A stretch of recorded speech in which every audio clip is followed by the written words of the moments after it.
Sí.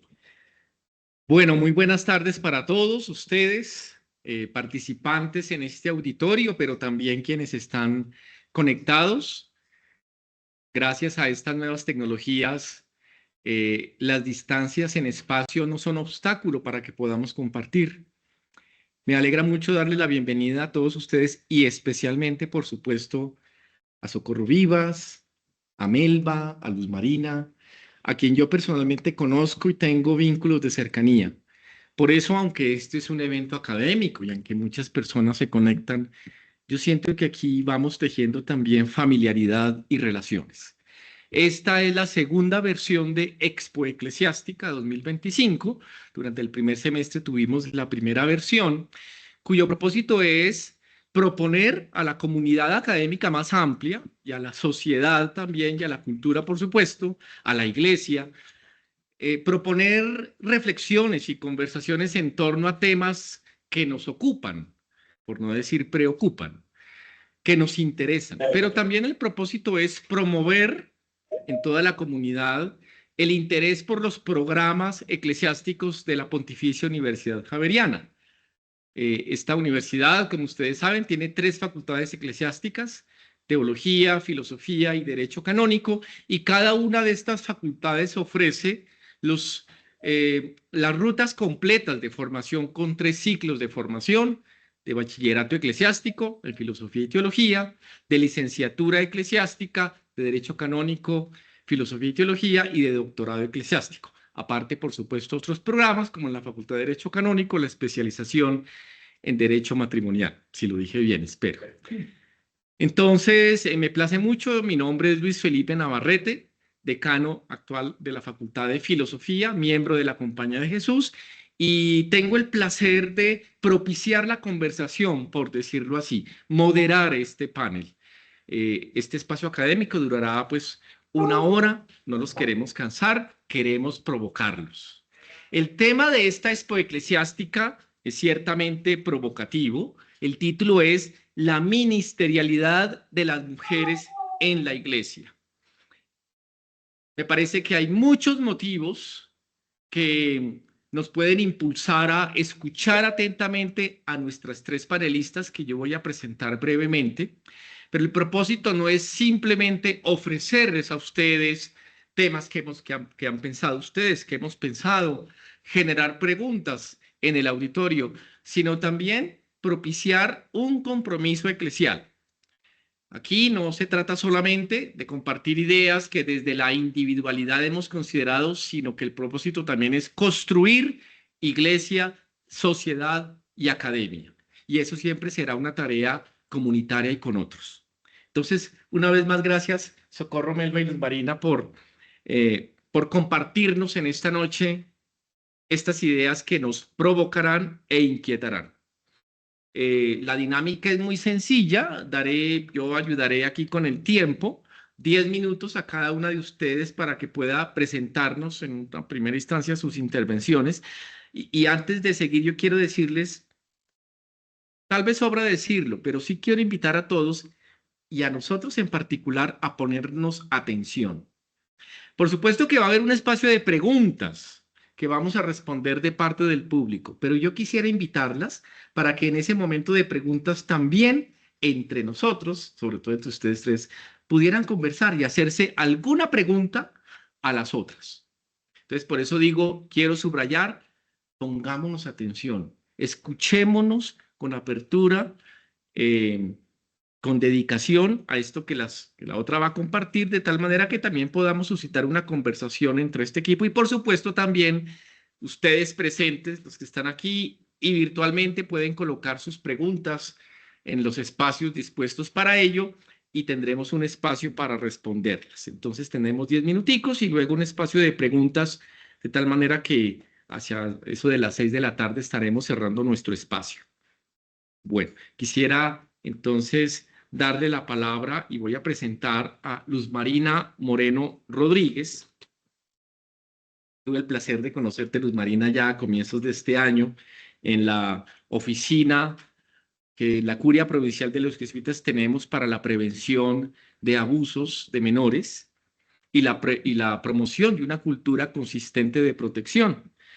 Luz Marina es abogada especializada en Derecho de Familia y Administrativo, con licenciatura en Derecho Canónico, defensora del vínculo en el Tribunal Eclesiástico de Bogotá y coordinadora de la oficina PCCP, Oficina para la Promoción de una Cultura Consistente de Protección de la Compañía de Jesús, juez en los tribunales de Engativá y Facatativá.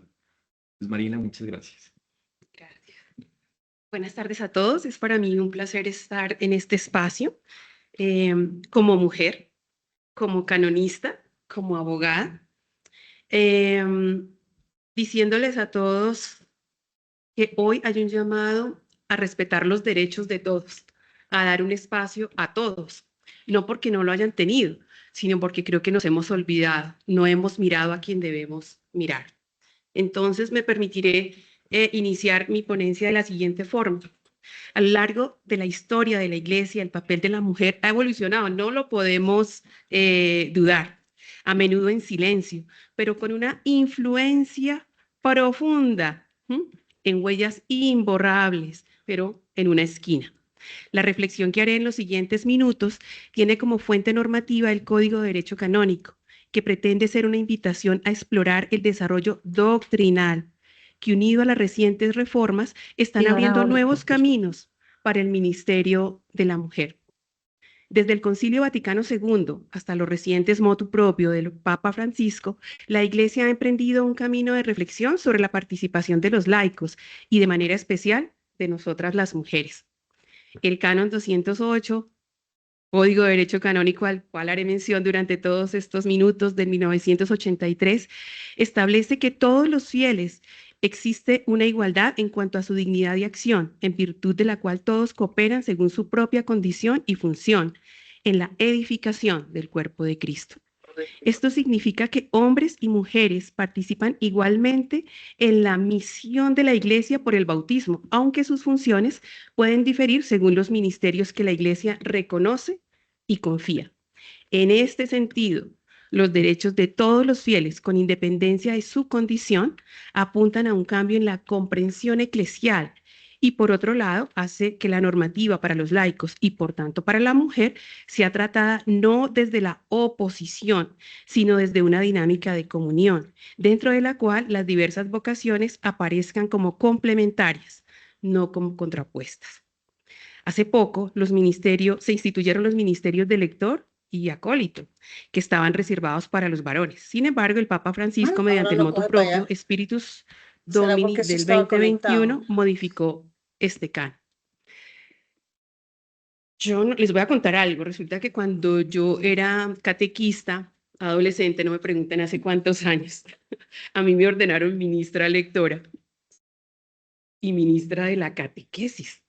Y yo iba muy bien.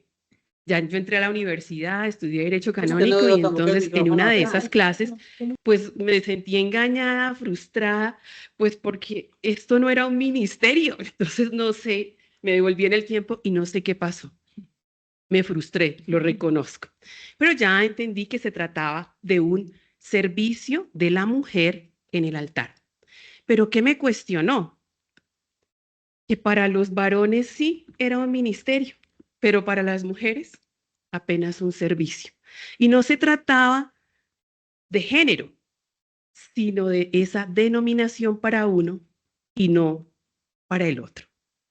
Solo lo dejo allí como experiencia.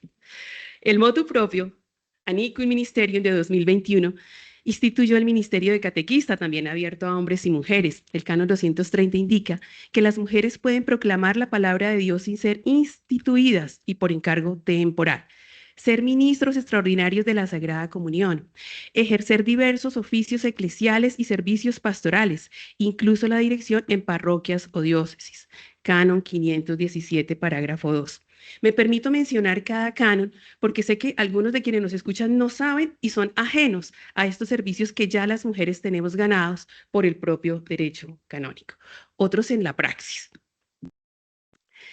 El derecho canónico prevé que las mujeres puedan ser consultoras de todos los dicasterios de la Curia Romana. De hecho, viene siendo destacable la presencia de mujeres en algunos, como el Consejo de Laicos, la Pontificia Comisión de Justicia y Paz, el Consejo para la Cultura y el Consejo Pontificio para la Familia. Asimismo, también pueden ser nombradas delegadas y observadoras de la Santa Sede ante organismos internacionales y conferencias. Canon 363, numeral 2. Bajo el Papa Francisco, varias mujeres han sido designadas en puestos de alta dirección de la Curia Romana. Estos nombramientos han otorgado a las mujeres mayor visibilidad y voz en el gobierno de la Iglesia Universal. Rafaela Petrini, nombrada presidenta de la Gobernación del Estado Ciudad del Vaticano en enero de 2025, la mujer con el mayor alto cargo en la Iglesia. Simona Bambrila, designada prefecta del dicasterio responsable de todas las órdenes religiosas, siendo la primera mujer en ocupar el cargo de prefecta de un dicasterio. Concheta Brescia Morra, incluida en el Consejo de Supervisión Financiera del Vaticano, hecho que rompe con la predominancia masculina hasta el momento. Nombramientos en el Sínodo de Obispos, esto me parece fenomenal. Se incluyó a 54 mujeres con voz y voto en el Sínodo en el año 2023, un paso que buscó darles una participación mucho más activa. Nombramientos en el dicasterio para los obispos. 3 mujeres, entre ellas Rafaela Petrini, fueron nombradas miembros de este dicasterio en el año 2022. Nombramiento en el dicasterio para los institutos de vida consagrada. Sorticiana Merlete fue nombrada secretaria de este dicasterio en 2025, un año después que Simona Bambrila fuera designada prefecta. Además, según algunas cifras reveladas por el portal oficial de Vatican News, en 2023, el número de mujeres empleadas en la Santa Sede fue de 1.165, es decir, cerca del 23.4% de las trabajadoras de la institución, mujeres. Aquí quiero agradecer a las mujeres presentes, a las mujeres panelistas, a las mujeres que nos escuchan. ¿Por qué? Que no sé si ustedes sean conscientes que nosotros hacemos parte de cada latido que le da vida a la iglesia. Y quiero ponernos en plural. Esto que estamos haciendo hoy lo han hecho muchas mujeres anteriormente y en ellas recogemos argumentos, historia y pertenencia. ¿Para qué? Para que hoy desde la jerarquía tengamos voz y voto y no ser solo consideradas destinatarias de la evangelización. Al tenor del canon 1421, parágrafo 2, las mujeres pueden desempeñar los cargos de juez, notaria, patrono estable, defensor del vínculo, auditor, promotor de justicia en los tribunales eclesiásticos. En muchas parroquias, las mujeres laicas de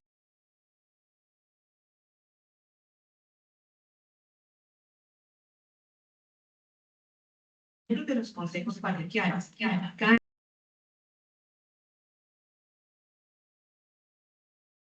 Es consagrada como abadesas superiores de órdenes religiosas, ejercen funciones de gobierno y liderazgo dentro de sus comunidades.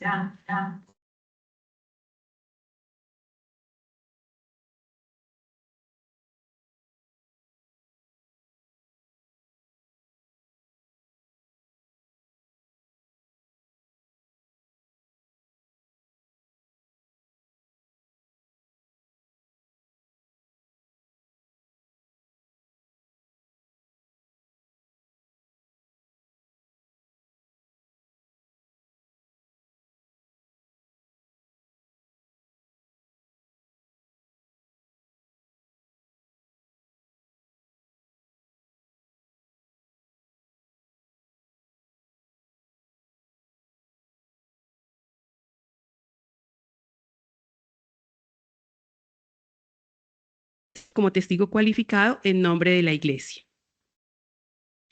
Asimismo, la mujer podrá también presidir las exequias y ritos funerarios, aunque siempre en ausencia del ministro ordenado. El canon 253 no contempla restricciones para que las mujeres puedan ser profesoras en los seminarios diocesanos y en las facultades de teología, filosofía y derecho canónico, hecho que hoy nos consta.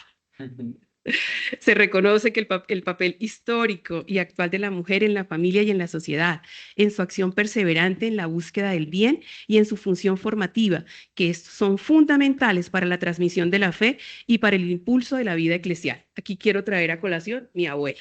Yo por abuela conocí la fe. En lo que tiene que ver con el diaconado de las mujeres, el Papa Francisco nombró una comisión que estudiase esta proposición y aunque por el momento la respuesta a esta comisión ha sido negativa, el estudio de la ordenación de mujeres al diaconado sigue siendo un tema de debate abierto, que implica un profundo debate teológico, que no puede reducirse a la cuestión de expedir una norma canónica, sino de reevaluar el misterio ordenado dentro del pueblo de Dios, con la oración y la luz del Espíritu, que sopla donde quiere y en el tiempo que quiere, podremos contemplar cuál es la voluntad de Dios para su iglesia en este tiempo. En todo caso, hay ciertas conclusiones que cada vez aparecen más sólidas en la reflexión jurídica y en la praxis de la Iglesia y que han sido mencionadas en el Sínodo de la Amazonía, donde muchas comunidades cristianas han sido privadas de los sacramentos, simplemente porque no hay, abro comillas, ministros ordenados, varones y célibes. Y es aquí donde se plantea, entre otras, la cuestión del ministerio femenino. Tal integración de las mujeres enriquecería y equilibraría la acción misionera y pastoral. ¿Puedo pasarme 2 minutos?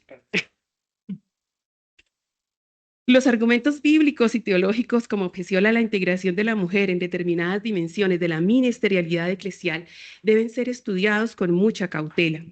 Hay que tener en cuenta, como resalta el libro de Génesis, varón y mujer somos imagen de Dios. Como resalta San Pablo, en Cristo Jesús todas las diferencias, también entre hombre y mujer, son superadas. Como dice el magisterio, la iglesia es la esposa y en ese ser esposa están incluidas no solo las mujeres, sino también los varones.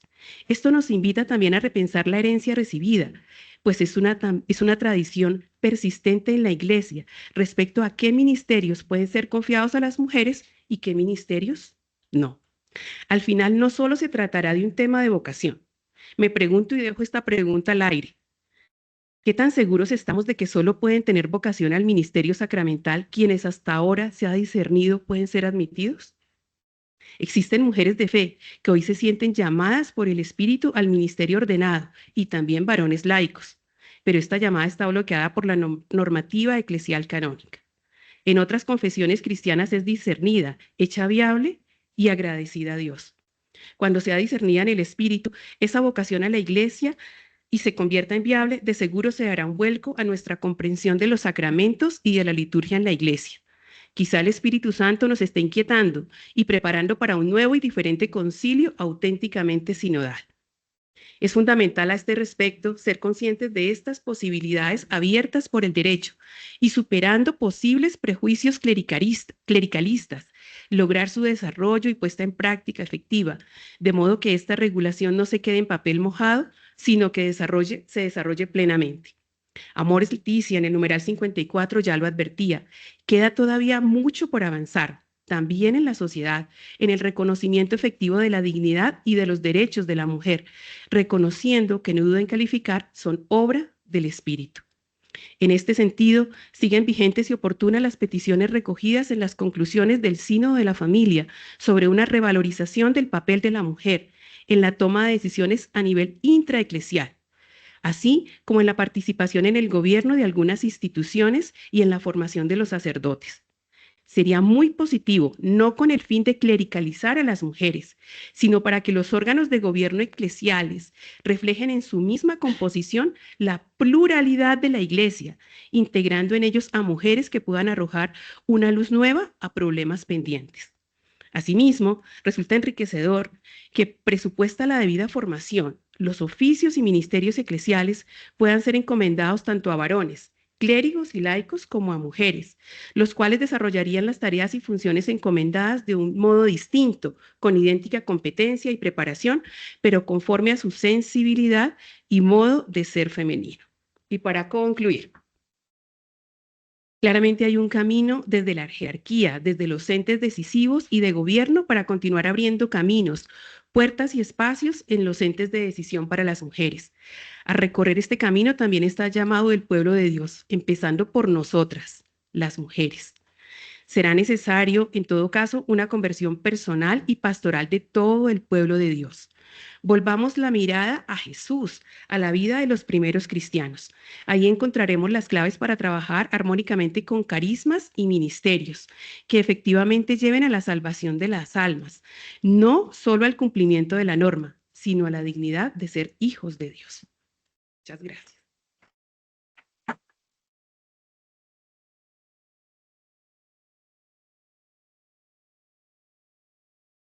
Luz Marina, muchas gracias por mostrarnos estas posibilidades que se van abriendo. Gracias, por supuesto, a nuevas ideas, a énfasis, pero también al derecho canónico. El derecho canónico está, como lo sabemos, en la Iglesia no para truncar procesos, sino para abrir caminos. Entonces, gracias y por las preguntas que nos dejas, que por supuesto no se pueden abordar, sino gracias también a consideraciones teológicas y filosóficas. Esta Expo Eclesiástica, segunda versión, Expo Eclesiástica 2025, quiere, como lo dije al comienzo, proponer temas de interés, pero también promover los programas eclesiásticos e invitar a los que participan de estos espacios a que piensen en la posibilidad de inscribirse en los programas. Gracias, Luz Marina, porque también nos muestras que el derecho canónico, tú eres canonista, que gracias a esta formación especializada podemos construir iglesia y sociedad. Le voy a dar ahora la palabra también a otra compañera de camino. Compartimos hace poco, bueno, varias cosas, pero una de ellas muy significativa, un espacio de retiro contemplativo propuesto aquí en la Universidad Javeriana. No conversamos mucho porque estuvimos sentados haciendo silencio, pero como sabemos, el silencio también nos une. Quiero entonces presentar a Melba del Pilar Neris, de República Dominicana, de una familia de muchas mujeres fajadoras, religiosa de la Congregación de las Hijas de Jesús. Estudió ciencias religiosas y psicología clínica. Se ha dedicado a acompañar procesos personales y grupales desde estos dos campos, en especial desde la perspectiva ignaciana. En la actualidad hace el doctorado en filosofía aquí en la Pontificia Universidad Javeriana, trabajando este tema muy bello y significativo: el amparar como configurador de un mundo compartido. Querida Melba, muchas gracias. Gracias. Para ayudarte simplemente, Sí, aquí voy. muy bien. Bueno, gracias por la invitación. Me honra y me alegra poder estar aquí entre estas mujeres y con este tema. De lo que voy a hablar no es de lo que pensé que iba a hablar, porque cuando me hicieron la propuesta dije, ay, no, yo no quiero hablar de patriarcado, cosas de esas. Yo voy a hablar de las mujeres bellas que me he encontrado en el camino, que han servido en las iglesias, en la parroquia, que se han comprometido. Pero en filosofía pasa, en la filosofía así como de fondo, que uno no habla de lo que quiere, sino de aquello que te impacta, te toca, te cuestiona. Entonces, cuando comencé a leer esto y a prepararlo, ya me llevó por otro lado. Así que nada, esto es, y también en este tono de diálogo, de conversación para aportar algo e ir avanzando. Pero también una mirada crítica, porque estoy parada representando filosofía, que es un reto, ¿verdad? Bueno, lo que quiero compartir después de una intensa y extensa búsqueda, deseo enmarcarlo en el simbolismo de los cuentos de hadas. En concreto, la mutilación y la lectura junguiana de ello, desde la redención femenina y la sanación cultural.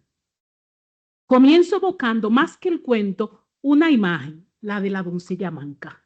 Comienzo, aquí tenemos no tenemos posibilidad de compartir la narración completa. Considero que la imagen tiene suficiente fuerza de expresión, aunque no tengamos todos los detalles de esta. En el cuento, el padre de la doncella hace un trato a ciegas por el que se la entrega al demonio, sin saberlo o sin averiguarlo, que para el caso es lo mismo, a cambio de estabilidad y bienestar. Ese pacto con el diablo acarreó para la doncella una mutilación, la pérdida de sus brazos. Es una pérdida no azarosa, sino que su mismo padre ha tenido que afilar el arma y hacer los cortes. La doncella manca tiene que emprender un largo y arduo camino desde adentro hasta que los brazos vuelvan a crecer. Partamos de esta imagen y transitemos el camino con la doncella manca. El problema filosófico detrás del no al sacerdocio femenino en la Iglesia Católica lo encuentro en la ceguera del trato. Es la pereza o dejadez del padre en mirar bien lo que estaba detrás del molino viejo antes de ofrecérselo al demonio. Detrás del molino estaba su hija. El molino viejo de la tradición no permite ver a la hija, a la mujer, ni siquiera fijarse en que es con el demonio que se está tratando. Examinemos el molino viejo y la ceguera perezosa a partir de lo más filosófico que he podido encontrar al respecto. Un ensayo de Klein Stamford Lewis de 1948. Es el autor de Crónicas de Narnia y de Cartas del Diablo a su sobrino, que mucha gente hemos leído. En el contexto de la pretensión de la ordenación de mujeres en la Iglesia Anglicana, como ilustra el cuento, creo que hay un molino viejo que no deja ver a la hija. Imagino el molino pesado y herrumbrado, pero ahí entre el hombre y la mujer. Este ensayo de Lewis retrata mejor ese obsoleto objeto en medio del patio que puede ser la iglesia. Primero, los argumentos de Lewis y los argumentos de la iglesia. He resumido los dos en 3 puntitos. Los de Lewis. Dice lo siguiente, casi con sus propias palabras. Es racional no razonar en ciertos lugares. Es algo demasiado revolucionario, esta pretensión. Es imprudencia gratuita. Segundo, nada hay contra la mujer. De hecho, la exaltación de la Virgen es una muestra de ello. No se duda de la capacidad femenina. No es un tema de contexto o cultura, pues había predicadoras y profetisas desde antiguo. Tercer argumento y más importante, el central de Lewis. El sacerdote representa a Dios, media entre el pueblo y Dios. La mujer podría hablarle a Dios, pero no puede hablar por Dios. Dios se encarnó varón. En la relación mística, Cristo es el esposo y la iglesia la esposa. Tenemos una serie de imágenes masculinas para hablar de Dios que son inspiradas. El sexo no es irrelevante, no es neutral. Los sexos son complementarios, no intercambiables. Todo esto para los incrédulos es irracional, pero para los creyentes es suprarracional. Hay que llevar el uniforme masculino para poder ser sacerdote. Si un sacerdote no es buen sacerdote es porque no es suficientemente masculino. Lean el ensayo para que sufran conmigo. ¿Cuáles son los argumentos de la Iglesia Católica para la invisibilidad del sacerdocio femenino? No son muy distantes de los planteamientos de Lewis. Las 3 razones que pueblan las discusiones o escritos católicos sobre este tema son con pretensión de absolutas como para zanjar la cuestión de raíz, son las siguientes, 3. Entonces, la primera, Jesús solo eligió a hombres. La tradición así lo valida. Segundo, simplemente las mujeres y los hombres son complementarios en sus roles. El sacerdocio es un rol masculino. No es un asunto de capacidad, ni es un problema de derechos. Claro, porque la iglesia reconoce que la mujer está capacitada y que tiene derechos. Tercero, lo más importante para mí, solo los hombres pueden representar a Cristo, pues el sacerdote obra in persona Christi.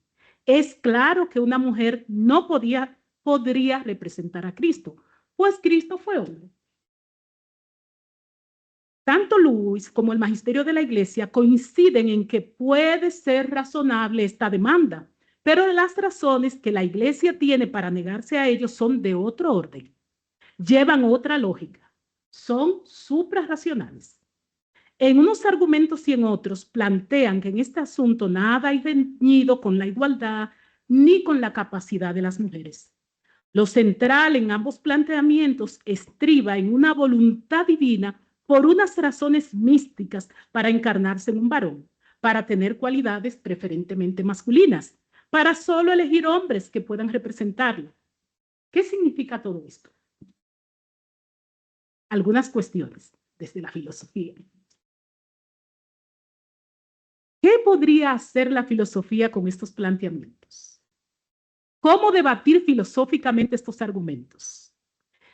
Bueno, pienso que más que debatir estos argumentos con contraargumentos, que sería a lo mejor pretender mover un molino viejo, pesado y oxidado, el camino podría ser cuestionar, atender o invitar a mirar bien cuáles son los presupuestos metafísicos que subyacen a estos planteamientos, por lo menos a los más significativos. ¿Qué es lo que hace suponer que detrás del molino solo hay un manzano?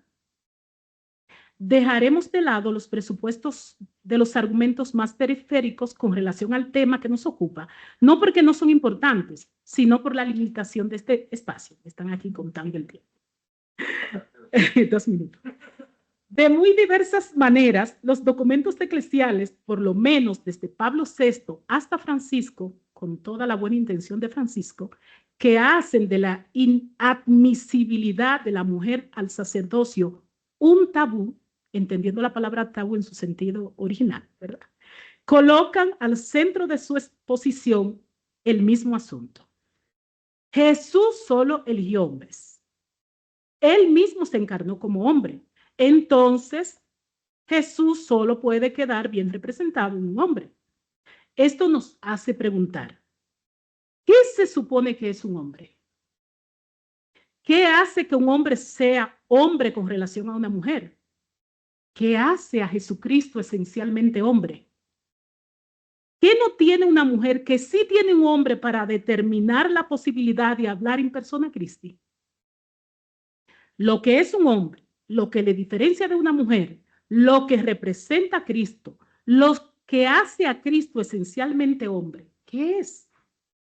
¿Qué atributos masculinos son estos que se dejan implícitos aquí? ¿Cómo es posible que haya tanta claridad sobre la opacidad de los géneros, de su simbología como misterio insondable, como dice la declaración Interinsignoris con relación a este tema, y a la vez que esté tan determinado, es decir, claro, esto que se representa opaco? Es decir, aparece con mucha fuerza determinado y claro que en la voluntad y razón del Padre para la encarnación del Hijo está el que sea varón. Y en la decisión de Jesús de elegir 12 es fundamental que tengan que ser hombres a partir de ese momento y para siempre. ¿Qué hace que sea tan claro que este aspecto sea esencial? Si el falo determina lo que de Cristo es representable, es decir, lo que de Cristo hay que mostrar o anunciar, entonces queda cercenada una parte del ser humano, una parte de la humanidad e incluso una parte del evangelio. Si la carne del verbo encarnado es carne masculina, no es que habita entre nosotros, igual a nosotros, sino que Él es igual a algunos de entre nosotros y nosotras. Lo que la persona de Cristo trae y muestra al mundo según los evangelios, lo que ha atraído a tantos hombres y mujeres en tan diversos contextos, tiene poco que ver con ser muy varonil. El evangelio no es más que el anuncio de una presencia de misericordia, de amor, de servicio, que pudiéramos decir, hablando en estas mismas categorías, que sería lo más femenino de Jesús. Creo, como ya he indicado, que el argumento central que enarbolan los que defienden la imposibilidad del ministerio ordenado en la mujer es que el sacerdote ha de actuar en persona Christi. Pero no es solo eso. Algo que considero explicaría mucho mejor el anudamiento en esta negativa podría ser que la expresión completa es in persona Christi capitis. ¿Qué quiere decir esto? No es solo que represente a Cristo, sino que es Cristo cabeza. Aunque el elemento capitis fue añadido a esta consigna que viene desde muy lejos, en la tradición en el Vaticano II, su sentido es mucho más antiguo. De hecho, que la mujer fuera esencialmente un ser dependiente del varón era una razón que se presentaba para justificar la imposibilidad de acceder al sacerdocio. Porque ¿cómo puede ser un ser subordinado? ¿Cómo puede ser que un ser subordinado represente a Cristo? De modo especial en Santo Tomás encontramos este argumento. En el sexo, cito a Santo Tomás, en el sexo femenino no se puede significar una dignidad eminente, pues la mujer vive en estado de sujeción. Luego no puede recibir el sacramento del orden. Cierro la cita. De este modo, la idea del dominio del varón y de la dependencia de la mujer a este pervive surrepticiamente en algunos momentos y en otros con gran descaro. La participación de la mujer en asuntos de gobierno queda muy bien dirimida y gráficamente expresada en la República, libro quinto. Los contendientes de Sócrates presentan como lo más natural que las mujeres, por ser mujeres, no pueden participar del gobierno ni de la formación para ello. Sócrates le pone dos ejemplos muy claros. El primero, si las perras no pueden ser guardianas como los perros por ser las que paren y amamantan. El segundo, si los calvos son zapateros, como son diferentes a los peludos, entonces si ello hace plausible impedirle a estos últimos tal profesión. A los dos planteamientos, la respuesta de Glaucón es que sería ridículo. Por lo que concluyen que no hay ninguna ocupación entre las concernientes al gobierno del Estado que sea de la mujer por ser mujer, ni del hombre en tanto hombre, sino que las dotes naturales están similarmente distribuidas entre ambos seres vivos. República 455. A esto contestaría el magisterio que tales razonamientos son válidos en el contexto civil, pero en el eclesial no. Pues considerar a la mujer no apta para el sacerdocio es simplemente un mandato divino, por alguna divina razón manifestada en su masculina elección. Ante tal razonamiento se abren muchas cuestiones acerca de Dios y de la religión. Me permito decir alguna muy breve. ¿Cómo es posible que las razones más interiores y divinas se expresen en algo físico, tan específico y sin posibilidad de trascenderlo? ¿Qué religión es esta que hace de una cosa Dios, que reduce a Dios su manifestación a una cosa? ¿No es así como se describe la idolatría en muchas religiones? La fenomenología de la religión nos describe el misterio, lo divino, como absoluta trascendencia. Martín Velasco, en Fenomenología de la Religión, que se manifiesta por mediaciones, pero que las mismas no pueden encapsular ni atrapar. ¿No es el sacerdocio una mediación? En conclusión, el presupuesto metafísico ontológico del principal argumento que defiende la imposibilidad del ministerio ordenado para las mujeres, condensado en el in persona Christi Capitis, que muestra lo que es el sacerdocio, es simplemente falocrático. Cristo es cabeza de la iglesia como varón, y quienes le representan lo hacen porque llevan este revestimiento, ser hombre. Entonces, pareciera que lo esencial para ser cabeza, para gobernar, es a su vez la esencia que representa a Cristo. Este modo de concebir al ser humano desde su determinación sexual y definir desde ahí los roles y su referencia a la divinidad es una clara mutilación, no solo de las mujeres, sino de la humanidad, y claro, de la misma iglesia, e incluso de Cristo. Los brazos solo crecerán cuando la doncella manca, mujer, iglesia, humanidad, filosofía, derecho canónico, teología, hagamos el camino de redención que supone una búsqueda de la verdad, es decir, un pensar por cuenta propia y con verdadera responsabilidad. Me pasé.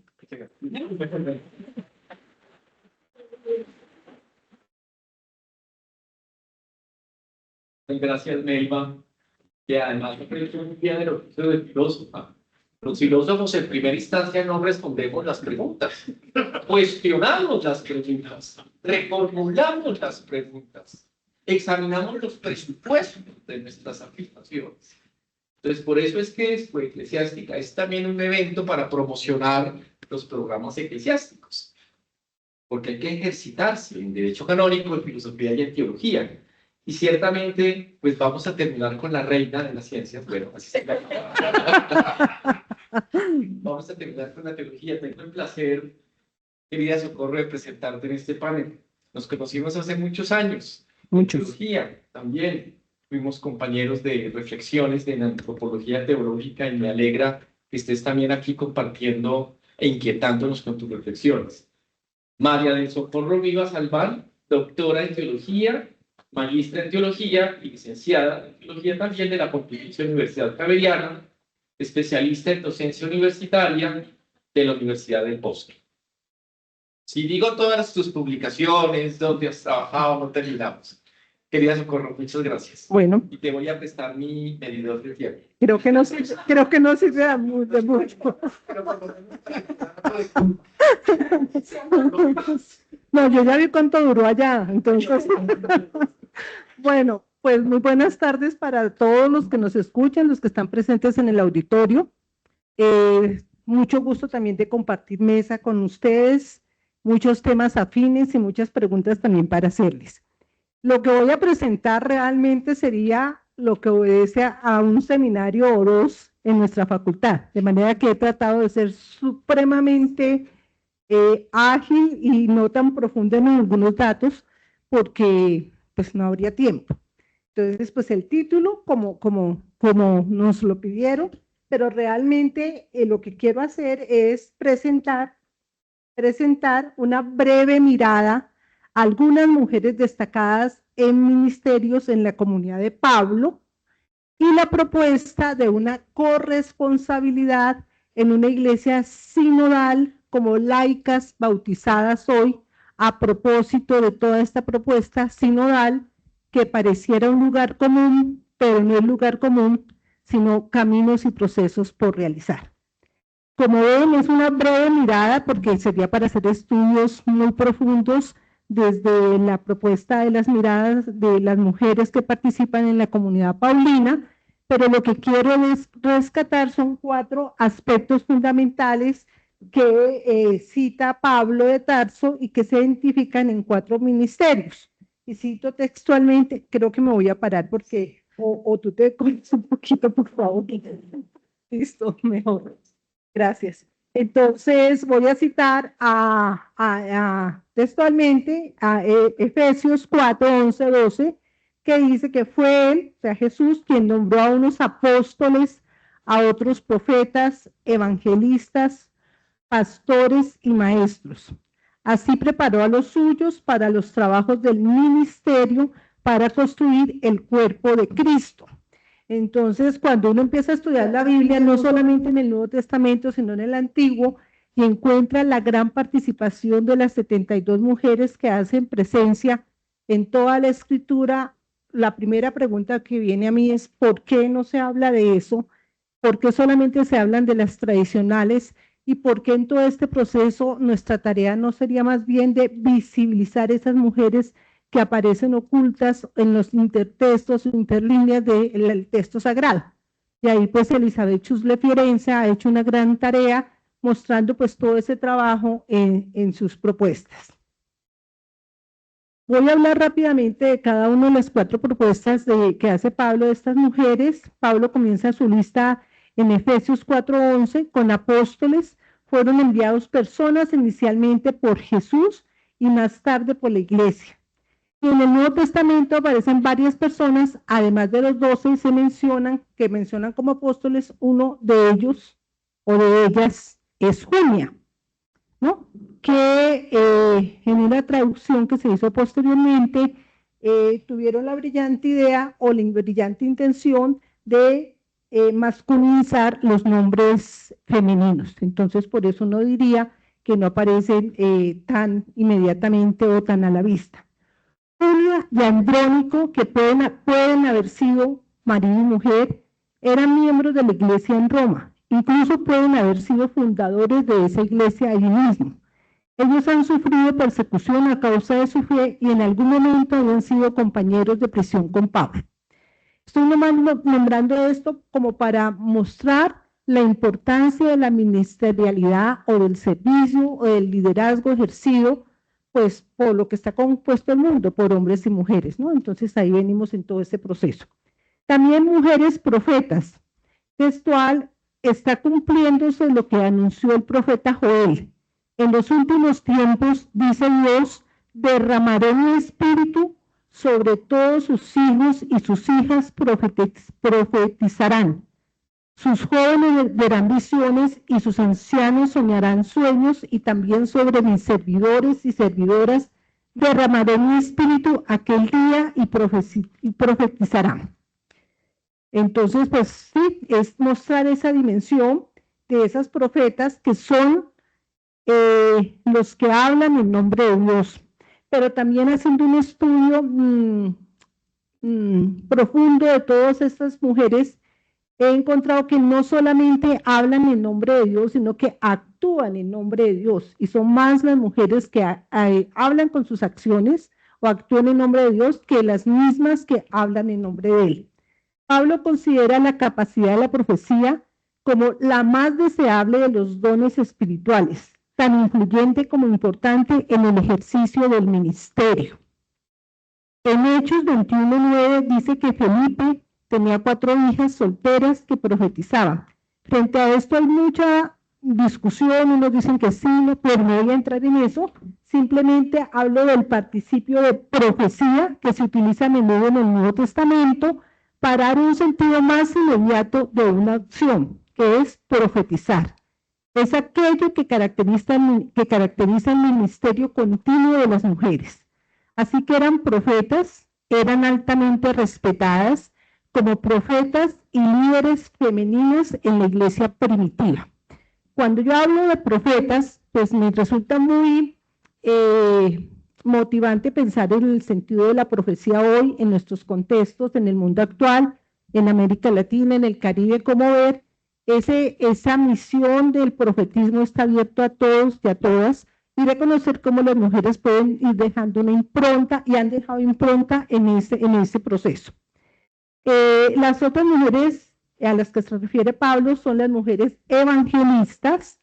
En la carta de Efesios 4:11 lista a los evangelistas, y eran hombres y mujeres que predicaban el evangelio de la muerte y resurrección de Jesucristo. Están entre otros u otras Evodia, Síntique de Filipos, compañeros de Pablo. Pablo escribió que estas mujeres habían sostenido a mi lado la causa del evangelio. Esto es similar a lo que Pablo dice acerca de Timoteo en la misma carta, que había servido con él en el evangelio, ¿no? O sea que eso es una evidencia que no podemos desconocer de todos estos textos. Y el otro grupo son las mujeres pastoras y maestras, pues yo le agregué ahí la A y la A porque la Biblia textualmente dice pastores y maestros, pero pastoras y maestras que implican un liderazgo espiritual. Hay varias mujeres en el Nuevo Testamento que funcionaban como pastoras maestras. Priscila, amiga y compañera de trabajo de Pablo, era una de ellas, junto con su esposo Aquila. Ella enseñó y aprendió, y enseñó al ya aprendido y elocuente Apolos el camino de Dios, es decir, de la teología, con mayor precisión. Bueno, eso es como para ver el recorrido de unas pocas, pero como para ver que ese ejercicio del ministerio ha estado presente en el Nuevo Testamento, en la Sagrada Escritura. Y ahora quiero mostrar algunas propuestas de corresponsabilidad de la Iglesia Sinodal como laicas bautizadas hoy, que ya mis compañeras prepararon el terreno muy bueno desde el derecho canónico y también desde la filosofía. El Lumen Gentium del Concilio Vaticano II, en su primer intento de definición de la vocación laical, que fue muy propia de ese numeral, después se profundiza y posteriormente en la exhortación apostólica Christi Fidelis Laici en el 87 afirma que la condición corresponsable, a mí me encanta esa palabra corresponsable, porque no es ni de colaboradora, ni de que participe, ni de ayudante, sino de corresponsable de laicado en la vida y misión evangelizadora de la Iglesia, participando de triple función de santificar, enseñar y evangelizar, y regir que Cristo ha confiado a su Iglesia. Ahí, cuando estaba preparando esto, pensaba, claro, Eso lo deben saber las mujeres y los laicos, que muchas veces no lo tienen presente, pero necesita también de quién les enseñe eso. O sea, que tan corresponsables somos los que sabemos, como los que pretendemos evangelizar cosas bíblicas, que me parece bien, pero lo primero es formar en esto, porque es formar en participación y en conciencia de que pueden hacerlo. Si uno oye decir las catequesis en ciertas parroquias, es mejor cambiar a los catequistas o al párroco. ¿Por qué no? Porque realmente uno dice, no se está dando una formación crítica y de calidad y de conciencia para que puedan avanzar en estos procesos. Entonces los bautizados y las bautizadas forman una comunión orgánica caracterizada por, me perdí aquí por ver el reloj, caracterizada por la simultaneidad, presencia de la diversidad y de la complementariedad de las vocaciones y condiciones de vida, de los ministerios, de los carismas y de las responsabilidades. Yo creo que si en la primera comunión en la catequesis le dijeran a uno más de esto, pues crece ya con la conciencia de exigir y de dar también. Entonces la corresponsabilidad es la consecuencia evidente de la concepción conciliar de la Iglesia como pueblo de Dios o comunión sinodal. Teológica y canónicamente todos los fieles, ordenados y no ordenados, comparten una triple función: santificar, enseñar y regir, que se ha confiado a la Iglesia. Esta corresponsabilidad está marcada en la conciencia del sacerdocio común de todos los fieles, desde la idea de un servicio compartido no solo hacia el interior de la Iglesia, sino proyectado hacia la misión en el mundo. Por eso hablo del sentido de corresponsabilidad, porque si esto lo tenemos claro, pues podemos iniciar realmente procesos transformadores. A mí algunos me dicen en casa, ay, profesora, pero mi párroco no ha empezado.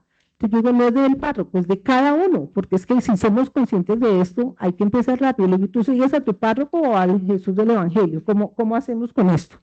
¿No? Entonces la ministerialidad está enmarcada en el llamado a la creación de una nueva mentalidad de la Iglesia que proviene del Concilio Vaticano II. Invita a colocar en el centro de la Iglesia la vida de la comunidad frente a la apropiación de los bienes por parte de algunos. Y a mí esto me parece que es muy importante, porque la metodología derivada de esa propuesta de corresponsabilidad se trata más bien de iniciar procesos más que de poseer espacios. No, porque cuando hablan de la ordenación y de la sinodalidad empieza el miedo, pero es que no es de quitar, no estamos hablando de territorialidad, estamos hablando de poseer espacios espirituales sólidos de transformación, y que a eso es lo que se le ha llamado Evangelium Gaudium sinodalidad. La sinodalidad, por tanto, implica una participación activa de las mujeres como parte de la presencia del laicado en los procesos de sinodalidad. En sus reivindicaciones y profundas preguntas apoyan el proceso sinodal y repiensan la ministerialidad más corresponsable. Entonces, ahora que están haciendo seguimiento a toda la propuesta sinodal, es como mirar cómo nos enfocamos en la corresponsabilidad y de qué manera podemos hacerlo más presente. La sinodalidad o la capacidad del pueblo de Dios de ser comunidad caminante se manifiesta en el pontificado de Francisco y es un criterio fundamental para el programa de reformas para impulsar el camino del concilio. Entonces, no se trata de reformas parciales, sino que a partir de las modificaciones tan importantes recogidas a partir del sínodo de después en el 18, en la Constitución Apostólica Episcopalis Communio, se avanza hacia una reforma integral, no solo de la estructura de la Iglesia, sino también de los distintos modos de ser Iglesia. Por tanto, el concilio activó la reflexión sobre la ministerialidad de todos los bautizados y potenció la participación directa en la misión salvadora de la Iglesia, de todos los bautizados independientemente de su vocación, siendo todos y todas signo de la encarnación de Cristo y de la transformación del mundo. Cuando yo leo y hablo de esto, yo me siento iglesia, que no estoy en la cúpula, pero es que hay que cambiar también el paradigma, porque la cuestión viene también dada por otra visión y cambio de paradigma que no es piramidal o tradicional, sino circular. Esto se realiza entonces en un camino, Me falta 1 minuto y medio. De acuerdo a mi compañera.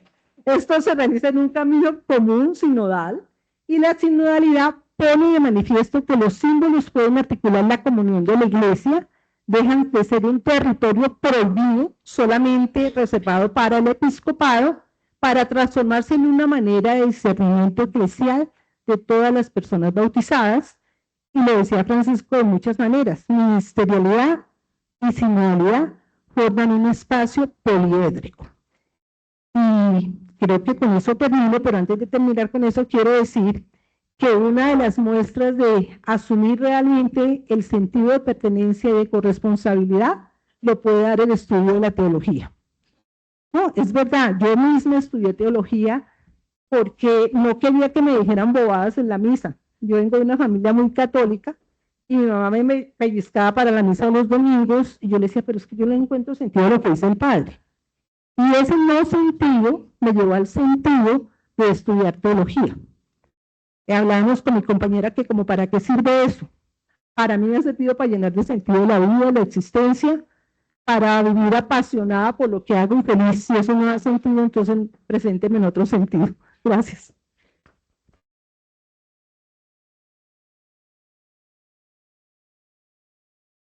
Muchas gracias, querido Socorro. La luz, tal vez.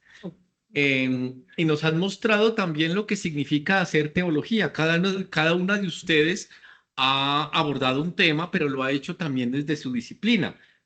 ¿Qué hace una canonista con esta pregunta? Una filósofa, una teóloga.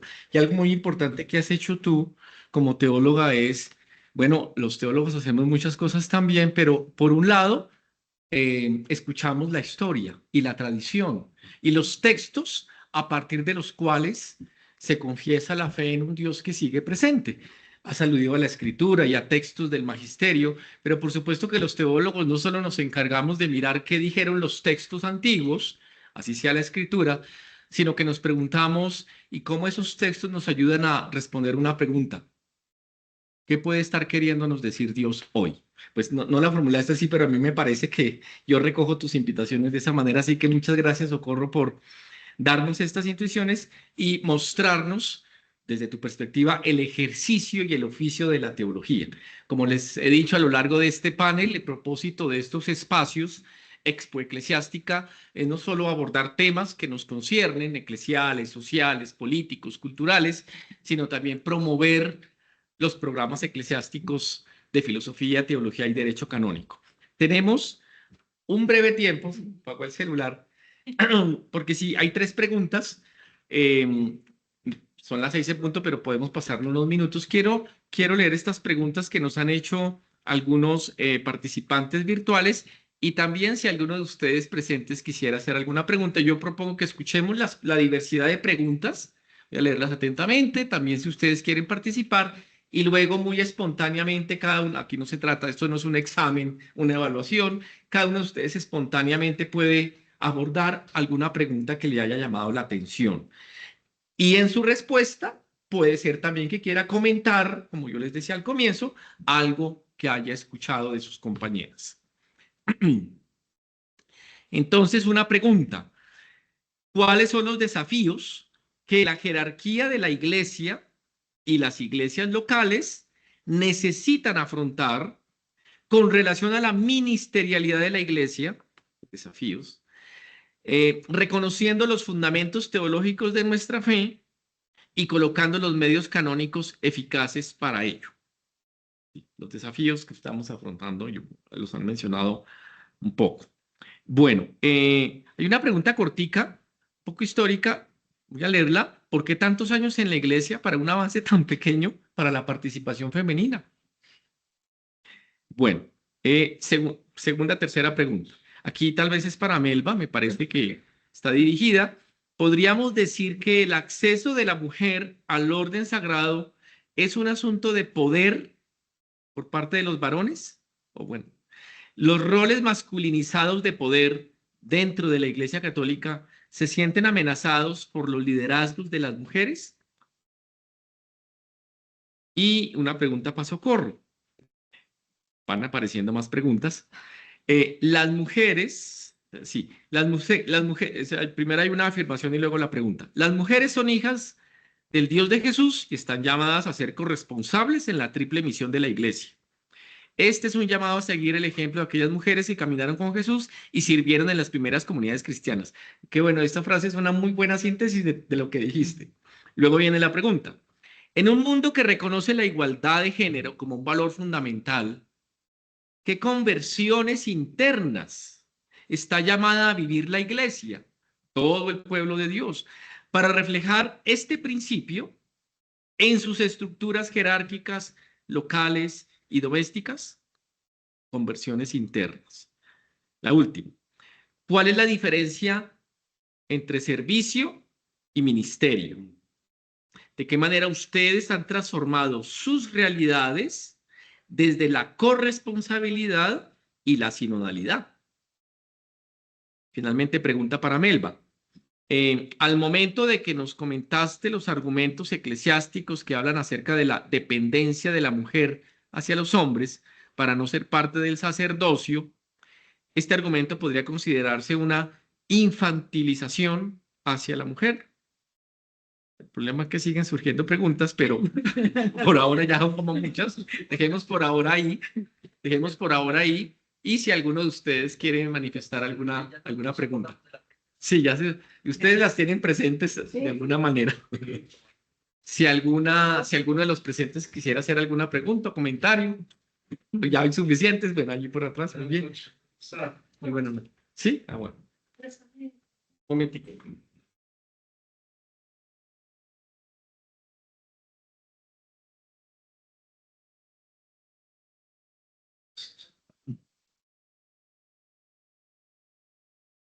Soy Néstor Calderón, soy sacerdote. El próximo año cumplo 25 años de ordenado. Es un comentario en cuanto a la participación de las mujeres. Lo que yo he encontrado siendo párroco en estos años es que las mujeres son las que mueven las parroquias. Entonces yo no explico, o sea, reflexiono, ¿no? Participación de la mujer, son las que mueven las parroquias.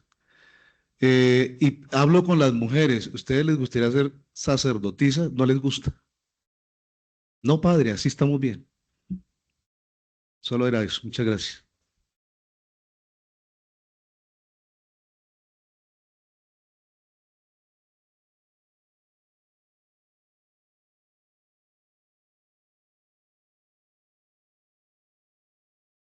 Yo quiero contestar a la que me hicieron explícitamente a mí y un comentario al padre. A la que me hicieron, ¿qué se necesita mover internamente en una conversión? Yo pienso que esto de la conversión no solamente es para unos o para otras, es para todos los creyentes. Y la respuesta puede ser tan simple como compleja, y es el amor y la misericordia. Si mis acciones no brotan del ágape, de la necesidad de reconocer al otro como un igual, de una alteridad comunitaria donde yo me puedo ver reflejado y donde el otro me constituye y yo constituyo al otro, no hay nada que hacer. Si no sigo al Jesús de los evangelios, no hay nada que hacer. No estoy diciendo nada nuevo, es lo que nos han dicho toda la vida y lo que sabemos siempre. Luego, esto hay que orarlo. Esto hay que orarlo. Esto es de una espiritualidad abierta y profunda a la misericordia de Dios y a la misericordia de nosotros. Punto y aparte. Quiero hacer un comentario de lo que decía el padre en la parroquia. Pues yo he estado en muchísimas parroquias donde las mujeres están, y yo digo, si por Face o por las redes nos pusiéramos un día de acuerdo todas, sin temor, sin miedo, sin culpa, decir, no vamos mañana al domingo a la iglesia, no sé con quién me celebra. Porque es cierto que las mujeres no ven lo pastoral, pero en las múltiples parroquias y con los múltiples movimientos de mujeres que participo, lo que dicen es, somos obedientes al párroco. Es lo que el párroco diga, puede que no ocurra en tu parroquia, pero en muchas de las que yo estoy se ocurre eso, o sea que yo creo que la cuestión es de una conversión profunda que nace del amor al resucitado y en la pasión de querer que el reino de Dios se haga presente aquí y ahora. Bueno, Yo también voy a intentar contestar a dos preguntas y un comentario a lo que decía aquí el padre. Preguntaban que si era cuestión de poder y por otro lado, si con ello se infantiliza a la mujer. La respuesta es sí, pero si yo lo veo desde la filosofía, es mucho más complicado, porque de fondo hay mucho más. Sí, claro que hay un tema de poder aquí, pero es un poder masculino.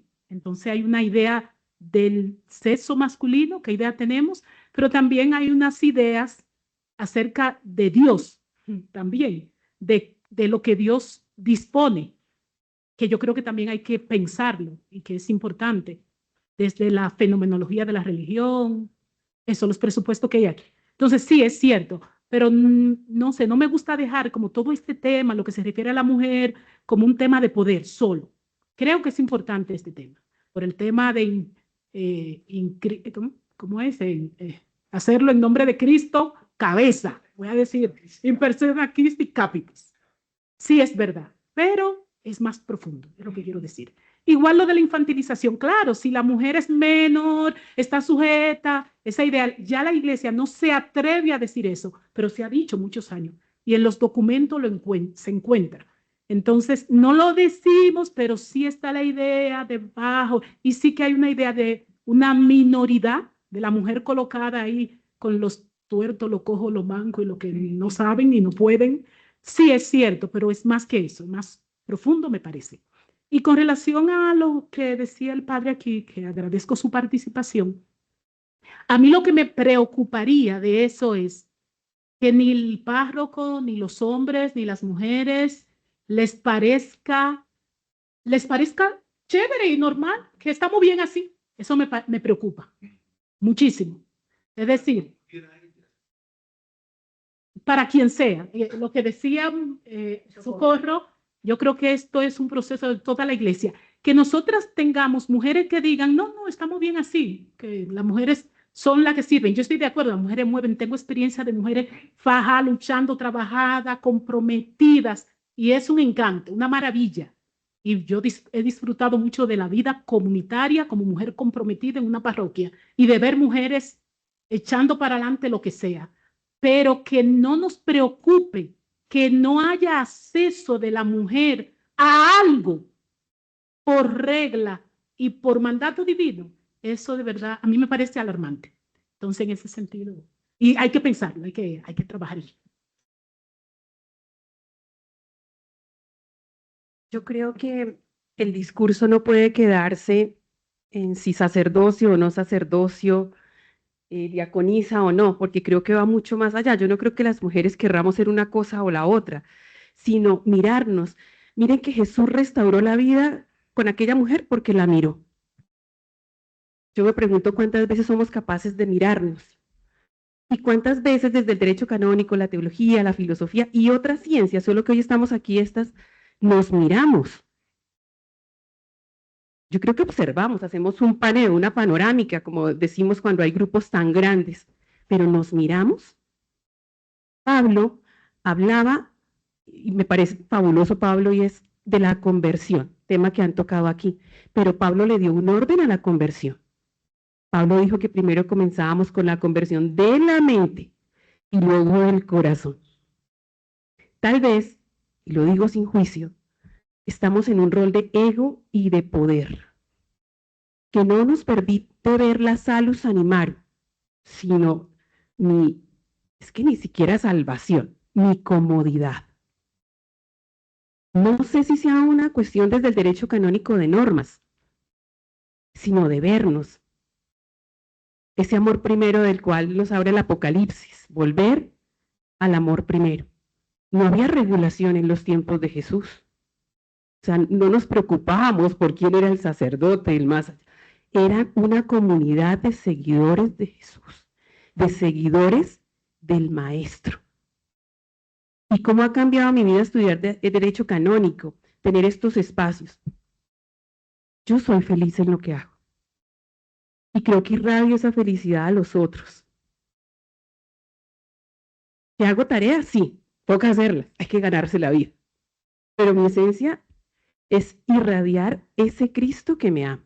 Claramente estoy regulada por unas normas del derecho canónico como fiel, constitucionales por ser colombiana, conductuales, manual de Carreño, pero yo vivo por un Jesús. Gracias, querida Socorro, Melba y Luz Marina.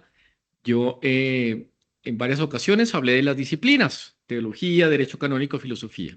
Quiero para terminar hablar de la academia. La responsabilidad de la academia o de la universidad no es resolver los asuntos sociales o eclesiales, porque no puede sustituir ni a los miembros del pueblo de Dios ni a los ciudadanos.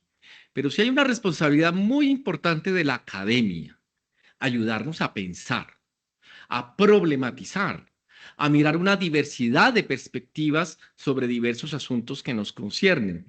Así que lo que hemos hecho esta noche es un auténtico ejercicio académico que, por supuesto, queda abierto el ejercicio, porque esa también es función de la academia, no cerrar las discusiones, sino abrirlas y alimentar el espacio público de deliberación. Así que muchas gracias a ustedes tres, a ustedes que han participado durante este tiempo, los que están aquí en carne y hueso, permítanme decirlo así, los que están conectados gracias a las tecnologías.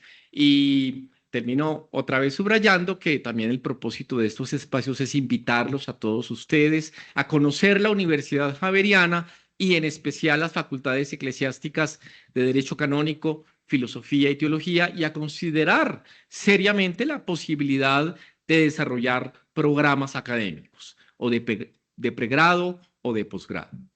Muy bien, muchas gracias también a todos los que han organizado este evento de las oficinas de mercadeo y de comunicaciones de nuestras facultades.